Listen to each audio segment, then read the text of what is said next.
What's up, YouTube, and welcome to another Legends of Tomorrow episode. Now, this episode was superb.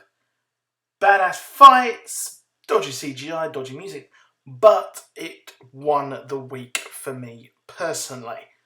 Now, we got to see a lot of cool things. We got to see the Justice Society face off against the Legends. And yeah, so let's have a look and discuss it. Now, first of all, what the hell was that odd music about? Let's forget that ever existed. But what I liked about the Justice Society was that they were so incredibly powerful and worked as a team very, very well and were a very good fighting force. Now, we didn't get to see all of the team talk. I think Obsidian, Owlman, they didn't really say anything, if at all. With Obsidian being a very interesting connection to the Green Lantern. Now, Obsidian is the dude who's dressed all in black and you can't see his face, and had some very cool little scenes in the fight action that happened. And his father is actually the original Green Lantern, Alan Scott, who was in the Justice Society of America. Now, he doesn't actually have the power ring kind of thing that Hal Jordan, Kyle Rayner, Guy Gardner, John Stewart, and the rest of them actually have.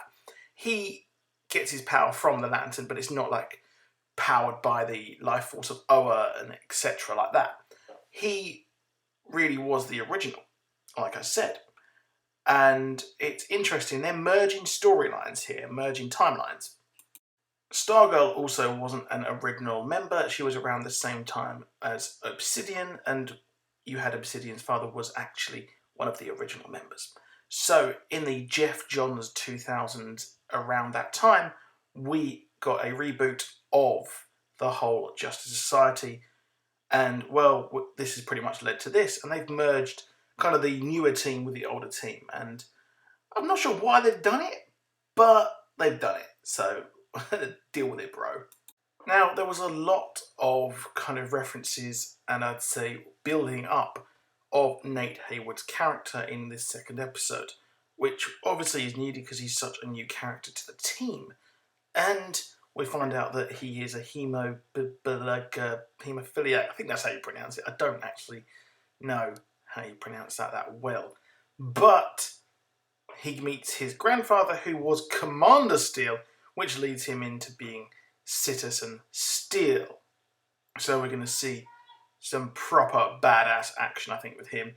And we've seen him in the suit in the images, the backstage kind of background images for the whole 4-9 crossover. So he will be suited and booted for that and will kick ass. So I really like the character. I think he's really cool. It's good actually having a historian on the team who will know everything and not having to rely on Martin Stein somehow know everything about history as well as particle physics. Now, I'm not going to blame them for going to the whole Nazi thing. They're a very easy enemy to kind of portray, obviously because Hitler was so obsessed with the occult, as we know, and as has been done in pop culture for decades, as obviously you can see in Raiders of the Lost Ark, the Indiana Jones things, etc.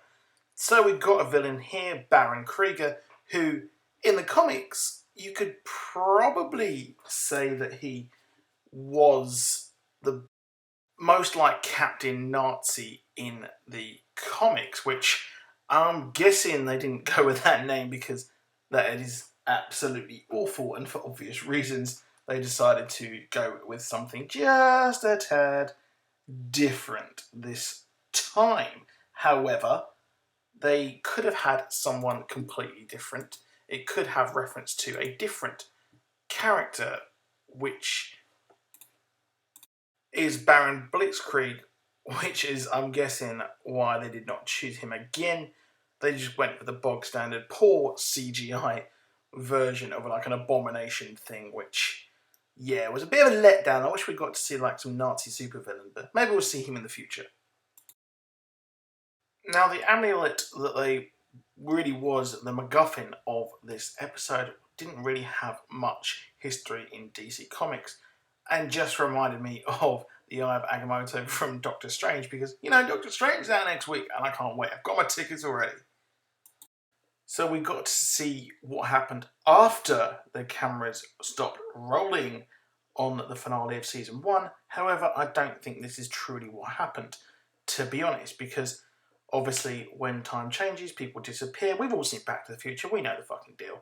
But here we get to see what happened during the same time, kind of, because we saw that Eobard Thawne, yep, he is back and, you know what, being more of a douchebag.